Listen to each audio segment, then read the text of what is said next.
Back here once again on the Six Rings and Football Things podcast feed with Mike Cadlick from weei.com.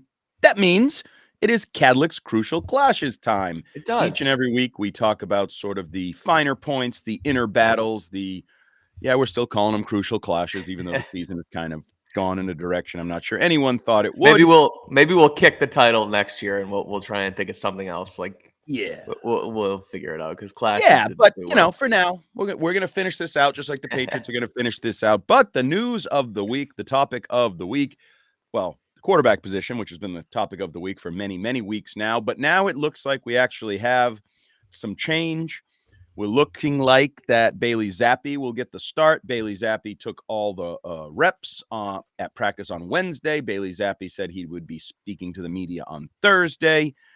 Which doesn't necessarily mean anything, either of those aspects to this. Malik Cunningham took reps at quarterback, which is a little change kind of based on the way Bill O'Brien has talked about things, talking about the fact that Cunningham has mostly worked at wide receiver, although Troy Brown muddied that conversation by saying it's been a 50-50 split.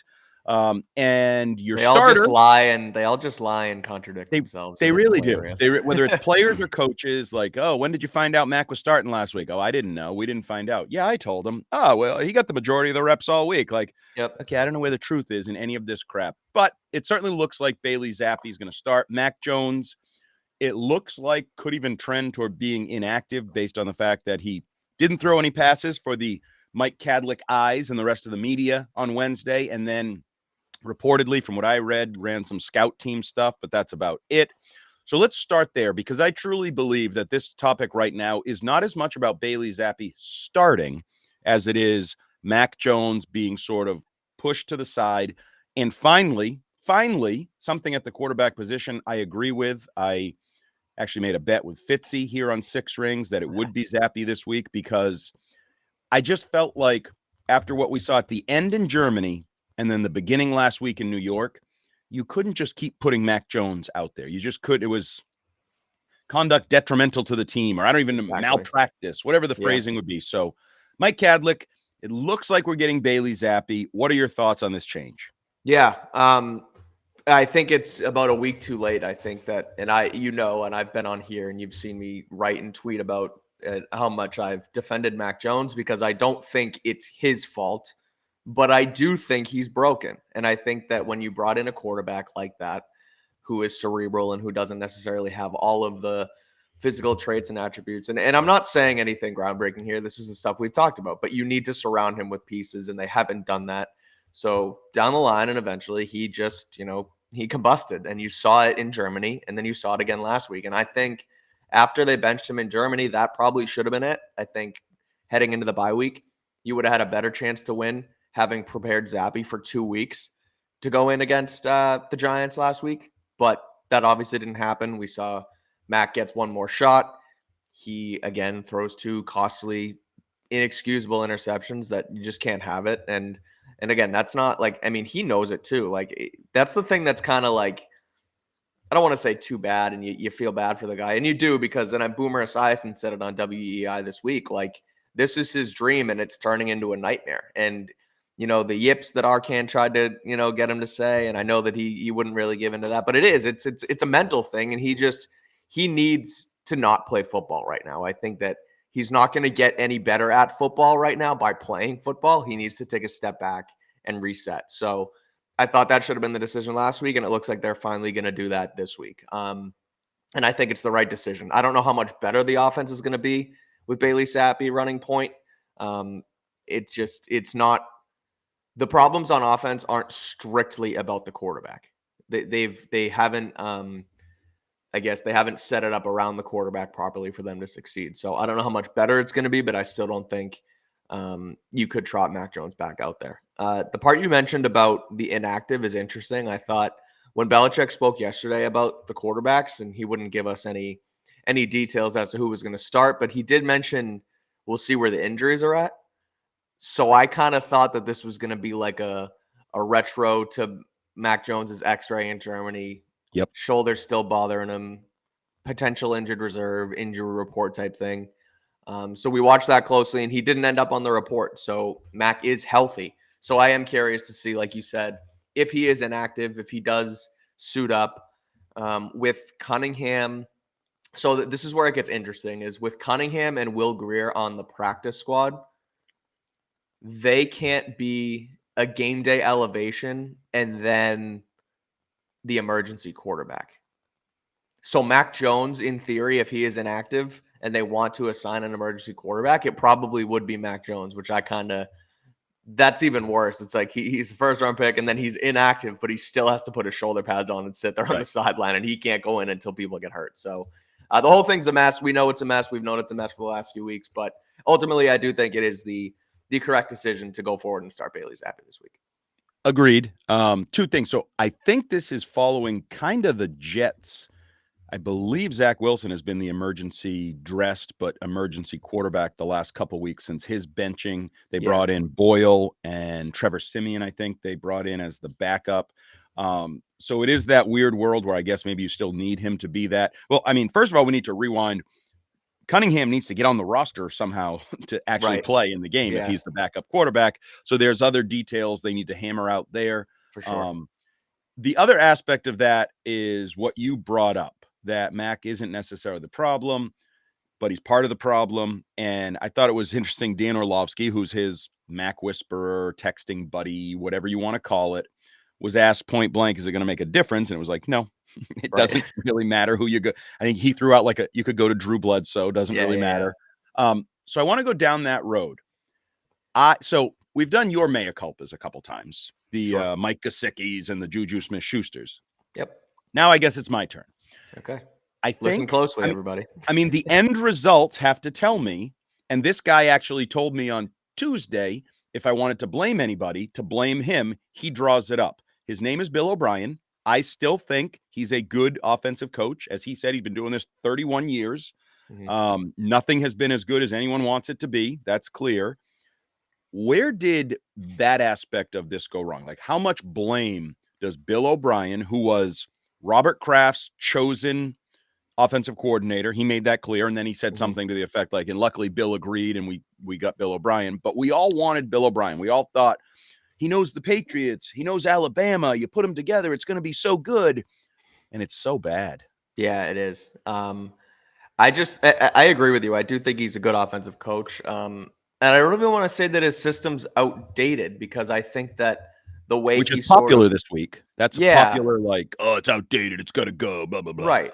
And I'm sure the way that, the way that he sort of matched up what he used to do and what he did in Houston with what they did at Alabama, it worked pretty well. I mean, Bryce Young won a Heisman 2 years ago.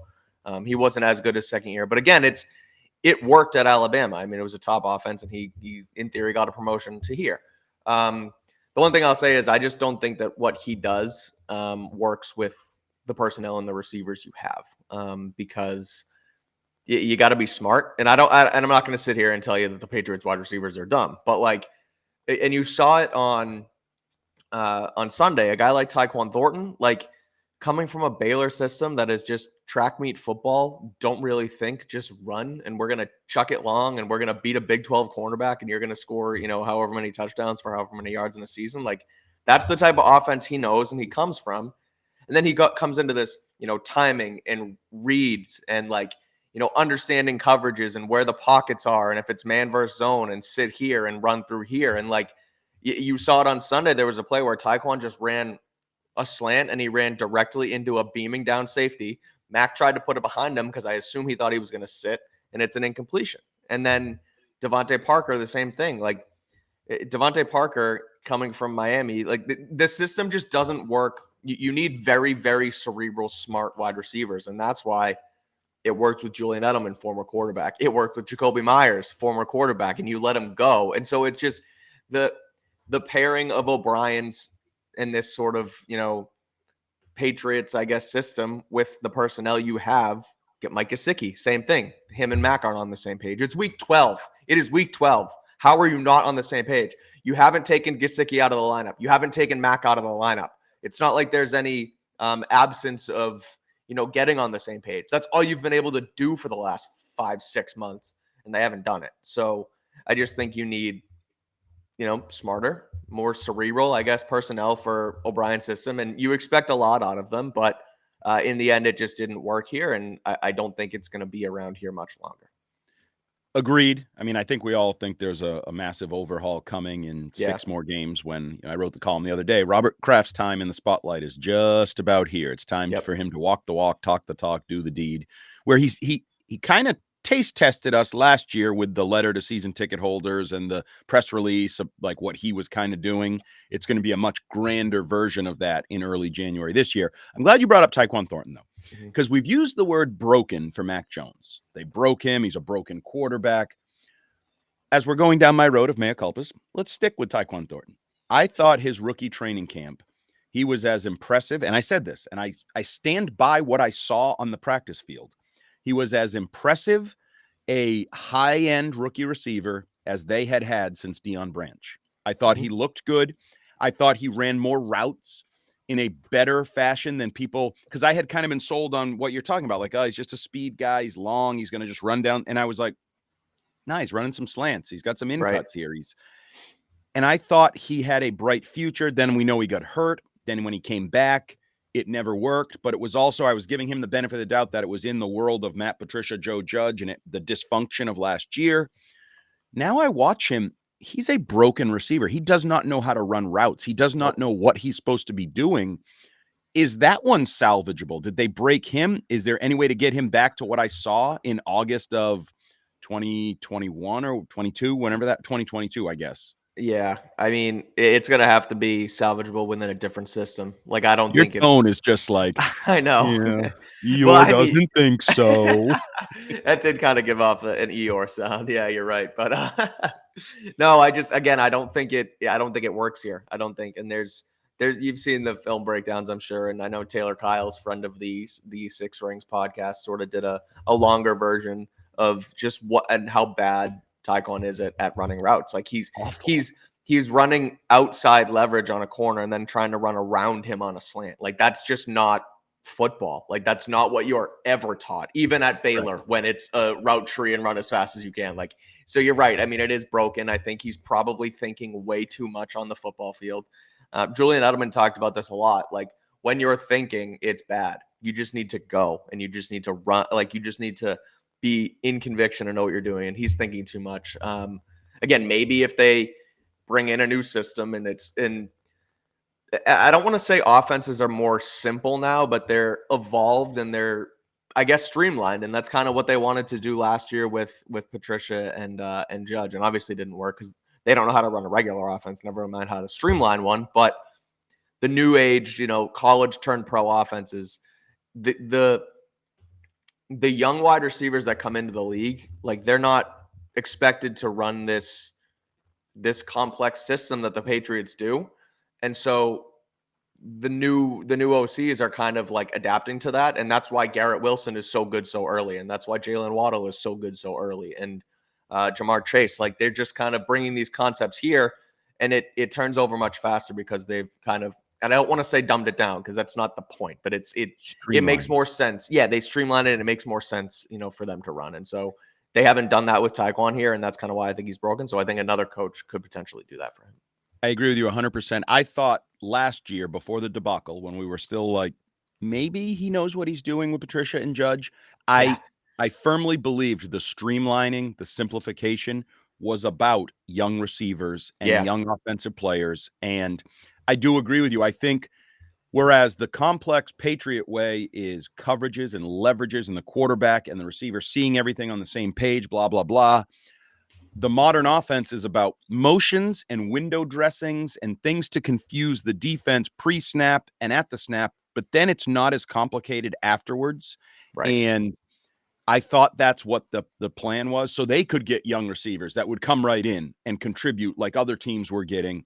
And obviously it hasn't worked. And maybe that'll be the next guy, the next offense, the next idea, the modernization, whatever. Okay. And that's a good point too. Quickly, just, thinking about the difference in the offenses, because like it's the same idea. It's get the defense in a position where you're open and we throw you the football here. But it feels like to me in the O'Brien McDaniels Patriot system, it's okay, if you're in this coverage and this person's here and they're in zone on this side and cover 6 on one side, and there's a lot of crap that goes into it, and you need to sit here because this and that, where like the newer McDaniel type stuff is a lot of that. You're right. Short motion, window dressing, speed, get them spun around and all. Like, it's almost going to be too obvious not to throw the football there because he's so wide open.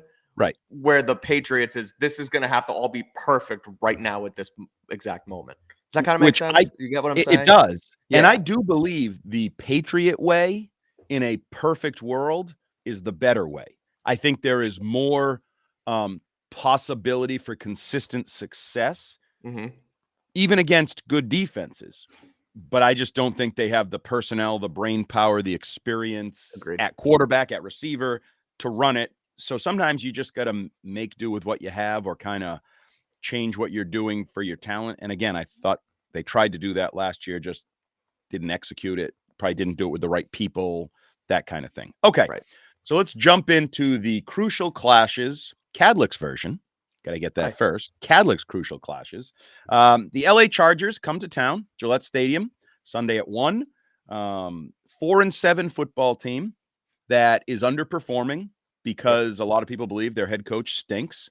And a lot of people believe the coach on one sideline could be the coach on the other sideline next year. I don't necessarily want to get into that big picture item, although I do think it's interesting that for the second home game, a team that is rumored to be maybe a potential landing spot for Bill Belichick, if he is indeed gone, which, by the way, check the numbers. The majority of Patriot Nation wants him gone. I'm using my poll. 53% said, yes, they want Bill Belichick gone. Over 1,800 votes, so it's Quinnipiac approved, that poll. But another time when, like, if Robert Kraft wanted to talk to a Spanos or if Jonathan Kraft wanted to talk to a Spanos, like, hey, your coach kind of stinks and ours is kind of petering out here. If you're ever interested, you know, a third-round pick might get it done. Like, conversations could be had under the darkness of Gillette Stadium. No one would ever know. So I find that interesting. But the Chargers, and I love when people do this because I always poo-poo it. Like, oh, the Patriots lost some close games. Most games in the NFL are close games, really. The Chargers have 5 3-point losses. Yeah. They could be a 9-2 football team like that with maybe better coaching. Maybe that's as simple as that. So let's get into this. Justin Herbert. So opposite ends of the spectrum here. Or I don't know about opposite ends because I guess like Mahomes would be the opposite end of the Patriots spectrum at quarterback. But Justin Herbert has all the talent in the world. He's big. He's athletic. He can make all the throws, which I know some of you people in the Pats beat think is a bad thing. I think he can actually make all the throws. I do. I don't think that was a bad thing from Bill yesterday. I don't. Yeah, because that's what it was, right? If Bill says that about you, you're a bad quarterback. Right. And to be fair, Bill's defenses have done a nice job against Herbert. But so Justin Herbert comes to town putting up numbers as he does, 20 touchdowns, 6 interceptions. Like, what's that all about? Wait, you can throw more touchdowns than interceptions at the quarterback position? How's that work? Keenan Allen, as always, is their go-to guy. Going to have 100 catches probably by the end of this week, even though he has like a third head growing out of his shoulder. Where he's That's insane, huh? Shoulder. Yeah. Austin Eckler is who he is. He can score touchdowns. He can be banged up. Defensively, they obviously have Khalil Mack, who had a boatload of sacks in one game, but still has sacks. Bosa's banged up. Like, they have talent kind of spread all over the field. So where are you going with Cadlick's first crucial clash in this must-win game for somebody? Must lose. Must lose for the Patriots. Must win for the Chargers. A quick aside. I said this on Breaking Boston today. Do you agree with this? So Bailey Zappi, Malik Cunningham, whoever plays quarterback, there's only 2 options I want to see as a Patriots fan down the stretch. 6 games to go. One of those is somehow they go 6-0. You entertain me. The catch fire. I have so much fun, even if it's at the cost of the future, but it would be like an enjoyable December. Or you go 0-6 and you get me a top 2 pick in the draft. Like, those are don't win one game here or a second game there. So 0-6 or 6-0.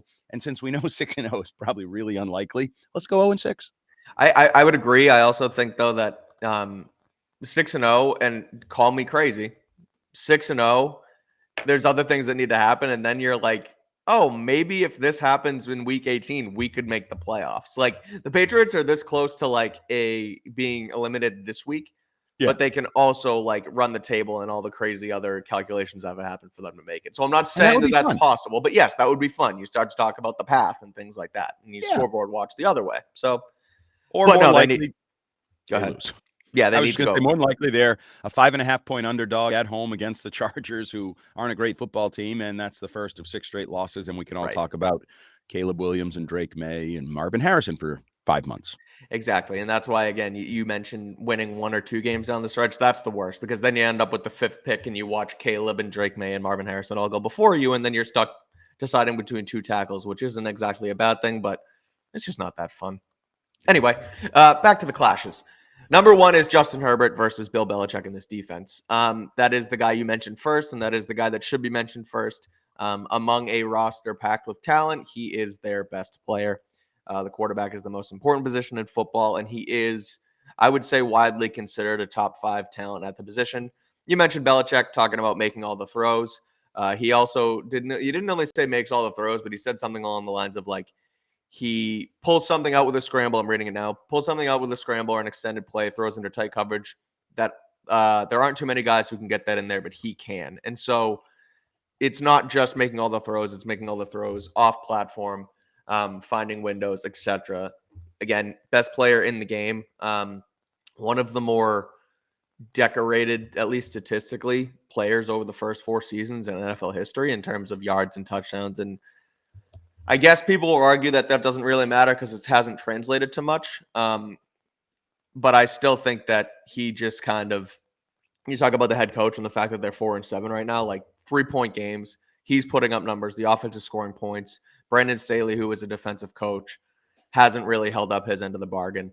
So I'm looking at how they stop Herbert. And you mentioned too, like, Belichick, he's 0-2 against the Patriots. They've stopped Justin Herbert before. He's thrown 2 touchdowns, 4 interceptions against this Belichick defense.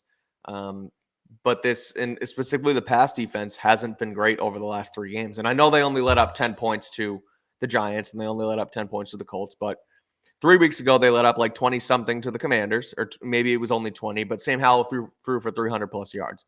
Last week, J.C. Jackson got toasted by Jalen Hyatt, a rookie, his first 100-yard game. So, like, even though they haven't necessarily scored points, they've let up big chunk plays against passing offenses. Now Justin Herbert's going to probably actually turn that into points. So I'll be interested to see if that blend of them stopping Herbert before, but their pass defense now struggling now, like down the stretch here, how that kind of unfolds and how they ultimately stop Herbert on Sunday.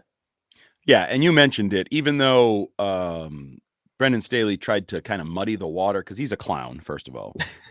I mean, speaking a clown, I was a fan of his. Season 1, I was a fan of his because I loved his sort of 4th and 1, 4th and 2, go for it all the time, Madden type, go for it because you have Justin Herbert. It got old in like 4 weeks, and I was like, "What the heck is this guy doing now?" Yeah, the Like guy's a it clown. was, yeah. So And as Rex Ryan would say, another clown that I like. He's entertaining on TV. sure, That's where clowns should be, entertaining me. Told him to go back to D3 football. That's where you yeah, belong.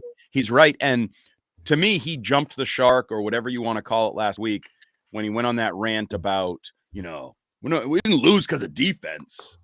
yeah, Wait, now we're pointing fingers because you run the defense? Because I look at the numbers and it says, let's see, points, the Chargers are tied for 8th in the NFL scored and tied for 24th allowed. So certainly looks to me like the defense is Oh, wait, I look at pass defense. They have the 32nd ranked pass defense. That seems like the problem of the yeah, defense right. and the defensive coach. So not a big fan of his.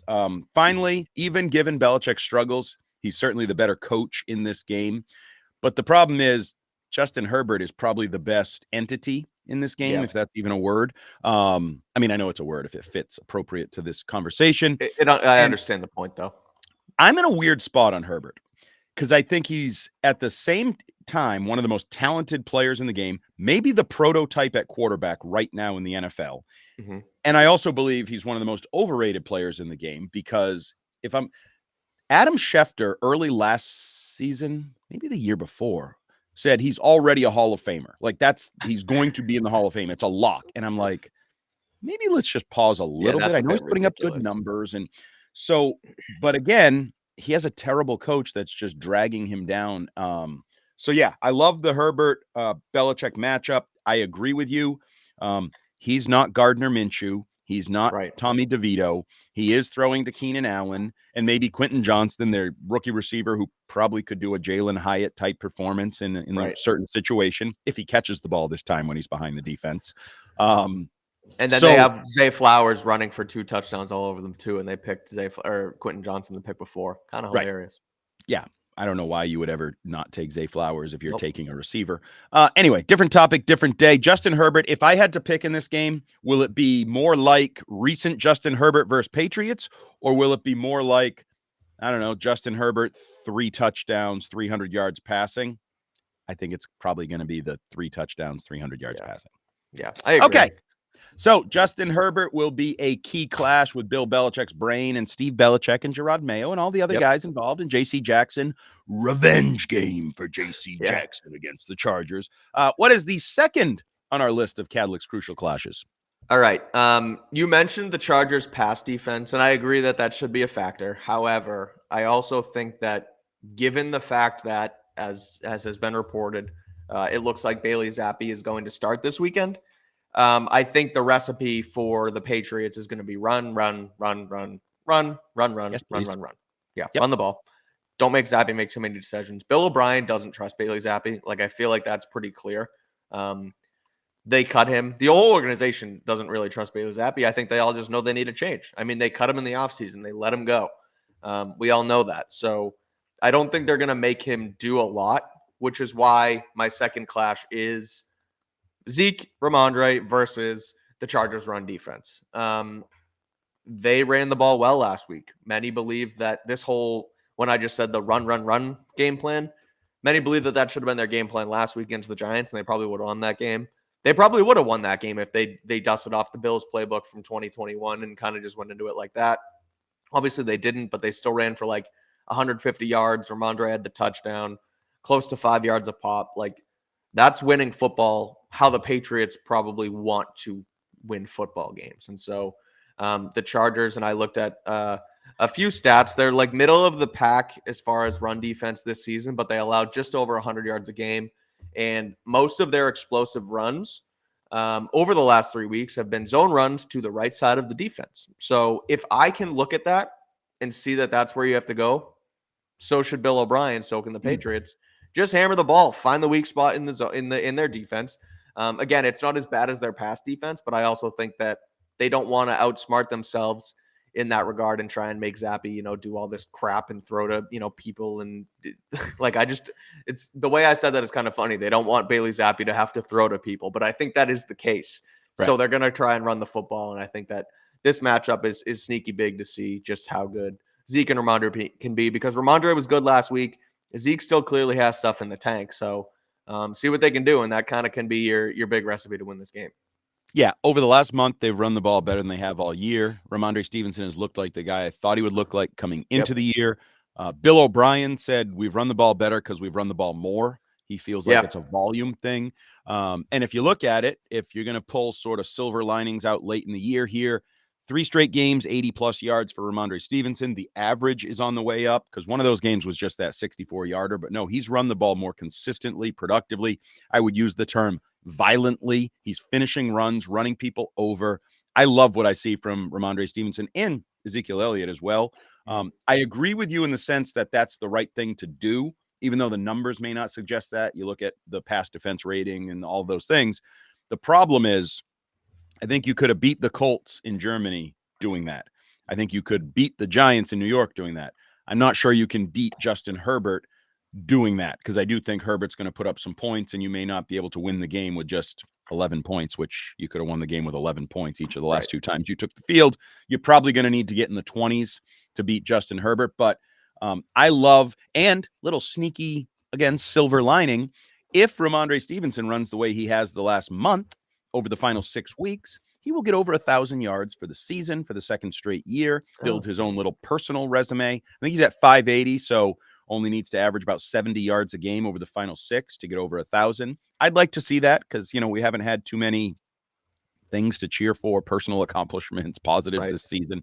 But yeah, so I would absolutely think the early approach with Zappi will be to run the ball. The question is, do the Chargers force you out of that by going up, 17-3 at halftime, and now you're chasing points, and can you stick with it? And I'm interested too, looking at that in that whole the zone run thing. I said that was from Taylor, again, from CLNS, who dug that one up. I took it and stole it for the clashes. But anyway, that whole zone run scheme that they tried to implement last year, now they've gone away from it. And of course, that's going to be the way they do this, can win this game. Obviously, they're not going to change their whole run scheme, but kind of interesting to note that that's how you beat the Chargers. I mean, it's all relative as far as how you actually run the football, but I find that interesting, that whole the zone. Also zone interesting that to so it. you said zone runs to the defensive right, the Yeah. offensive left. Is Yeah. that?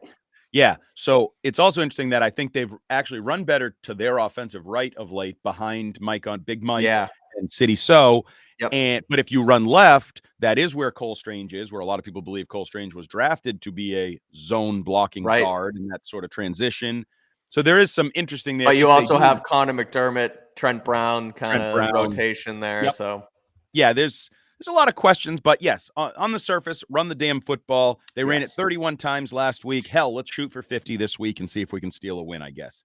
Sure. Or not, because we don't really want them to steal a win, but entertain us for a little while with Ramondre.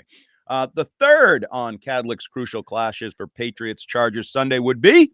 Yep. So we've done this the last couple weeks where it's clashes, but it's a bad football team, and we kind of try and have fun with it because it's kind of hard to dig for matchups when there's not really much to dig for. And so I'm going to go with Brandon Staley versus Bill Belichick. And we've already kind of hit the nail on the head with this down the thing, but it Rock'em is the Sock'em Robot Yeah. style. Can they like fight?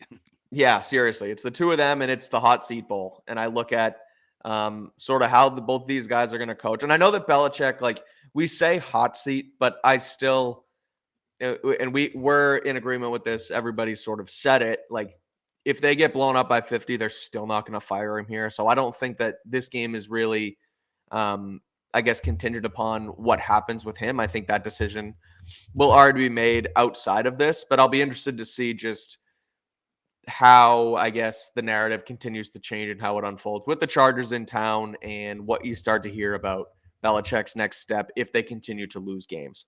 On the other side, Brandon Staley, 4-7, team that went to the playoffs last year, blew a big lead. I'm surprised he's still in LA. They've lost 3 in a row after starting 4-4 and having a hold of a playoff spot. Again, now they're 4-7. If they go into Foxborough and lose to the Patriots, who have also lost 3 in a row and are 2-9 and are the worst team in football, them and the Carolina Panthers, it wouldn't shock me if you saw Brandon Staley get fired by Monday. I don't know if that's something that the Spanos want to do. I don't know if they want to kind of cut bait earlier, if they just want to let him run through the season. Like, I'm obviously not familiar with their thinking. I also haven't heard anything from the Chargers standpoint, but it's two coaches that are kind of on their wits' end. So as things go down the stretch in this game, if they try and sort of win the game a little bit more for themselves, if Staley makes a couple more silly decisions to kind of try and save his job, I'm just the storylines around both of these teams and where they're at versus where their owners and GMs kind of think they should be at is fascinating in itself in this one. Yeah, I agree. And two very different situations because, like, Bill Belichick, obviously great career, great resume, great legend. Brendan Staley, as you said, most people turned on him midway through his first season. Like, this guy's a terrible coach. You're going to waste years from Justin Herbert's life here. And they have been wasting years of Justin Herbert's career and life here. And I know the Spanoses are not a real cash rich organization, but it doesn't really matter. You're just going to name an interim coach. You're going to bump, Kellen Moore up to like coach whatever for a few weeks. And I do think if Brendan Staley has anything like what happened last week, where he looked like a broken man at the podium, kind of like Mac looked like a broken, it might be time to say, you just need to go away. You're embarrassing yourself, our franchise. We can't continue to put you out there. So I do think that's interesting. And certainly the layer I talked about early, like Bill Belichick, could he be coaching the team on the other sideline the following year? Gary Myers report that the Chargers would make sense, and Bill likes the West Coast. And although Bill still thinks the Chargers are in San Diego, somebody should tell him if he takes the job, he has to live in LA. It's not San Diego. I don't know if you're aware of that. But another interesting piece, and I was just kind of it's not interesting. It's just kind of a thought that came through my head with the whole Bill going to LA and if they have to trade for him and whatever. If Bill were to go to LA, I think he would take McDaniels there with him, and I think him and Josh would kick ass with Justin Herbert. That's what I think. Though the Chargers and GM Tom Telesco, like, Telesco's a good general manager. He's brought in a ton of talent there, but it hasn't translated with the head coach. Bill's not going to want to give up general manager power, so they're going to have to fire Telesco as well.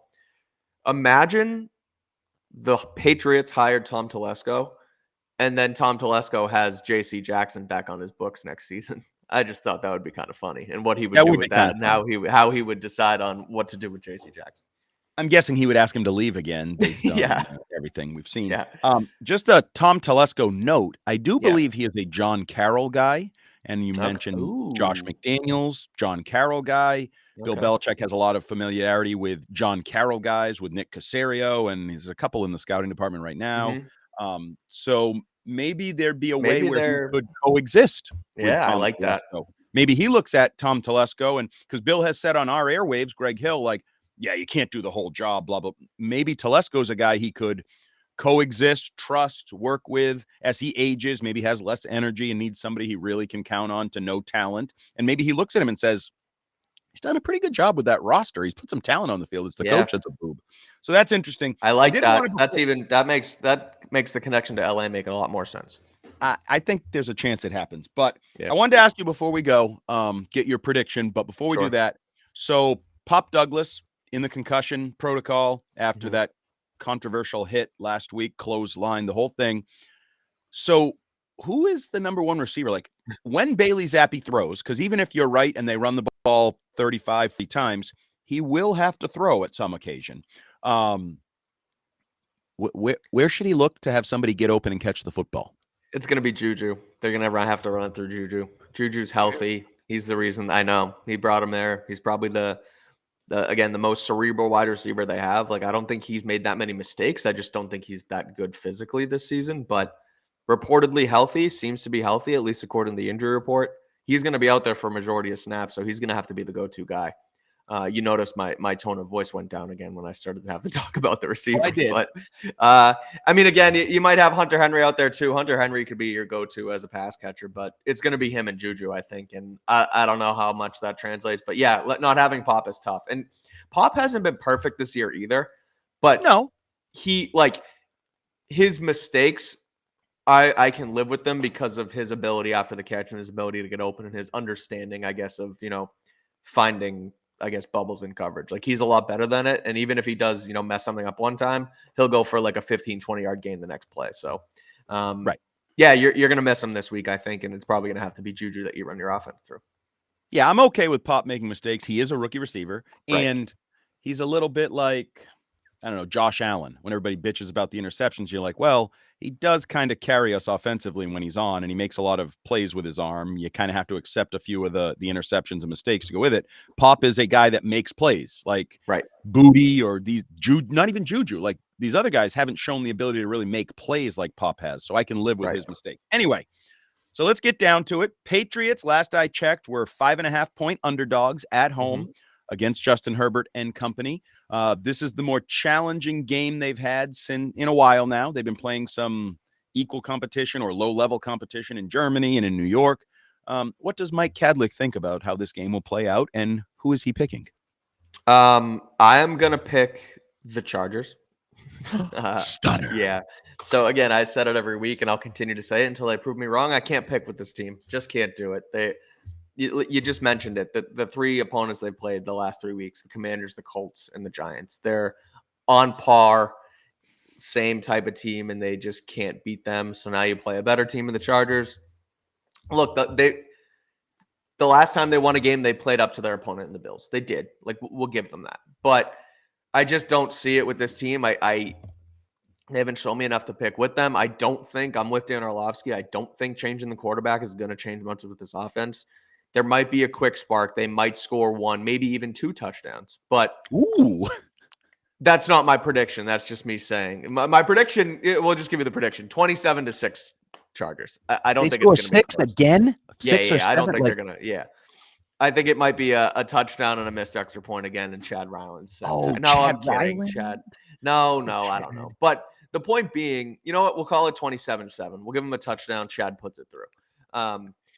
But at the end of the day, it's just I don't see it with this team. They don't have it. They're 2-9. That there's no reason for them to get any extra motivated this week, other than the quarterback change, which it might be fun for the first drive. They might score the touchdown, then and outscore the rest of the game. Like it's just It's tough to say, it's tough to see, but that's the reality of the situation. We're playing for 2024 here, so Chargers win this one 27-7. Okay, so the last important thing we need to talk about, simple Yeah. question. What is a better jersey logo look? Patriots throwbacks, which will be on the field this week against the Chargers, or the Chargers baby blues? The Chargers baby blues are awesome. Those are my favorite uniform in football. I'm fine with the red Pat Patriots, but they're not even my favorite Patriots throwback. I think they need to bring back those Bledsoe blues with the big Elvises on the thing. They Okay. need to bring those back next year or the year after. They're also not that good lately when they play in the throwbacks. Like, Well, I mean, you don't need the rest of that sentence. They're not that good. yeah, that's fair, but the throwbacks extra. I mean, they won a game last year with Zappy, but then they had the whole Chicago Bears meltdown. So they just don't do it for me as much as those Chargers baby blues. And I think the Chargers have the best uniform set in football. So I like the Chargers. I agree. There too. I think those Chargers uniforms might be the best uniforms in all of sports. Yeah. I've always said this. I wish I was a Chargers fan. I love even like their simple hats, the baby blue hat with just the bolt over the top. Like just they got a great makeup there out in LA now, not San Diego. Bill. Yeah. So he's Mike Kadlick. He has the Patriots not looking very good yet again, this time at home and losing a game, which everybody can cheer for. For my prediction and the way I think the game will unfold, which I have an interesting take on it, go on over to the Six Rings preview pod and bet pod brought to you by FanDuel. Make every moment more. We'll be back next week when the Patriots play on Thursday Night Football, correct? We got a short week coming up.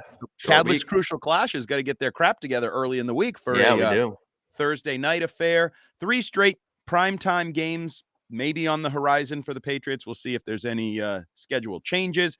If so, Mike Kadlick will have it all on weei.com as he always does. He doesn't quite bring the optimism he had in the summer and early part of the season, but he's got his nose to the grindstone. He's going to finish this damn season one way or the other. For Mike Kadlick, I'm Andy Hart. This has been Six Rings and Football Things, Kadlick's Crucial Clashes.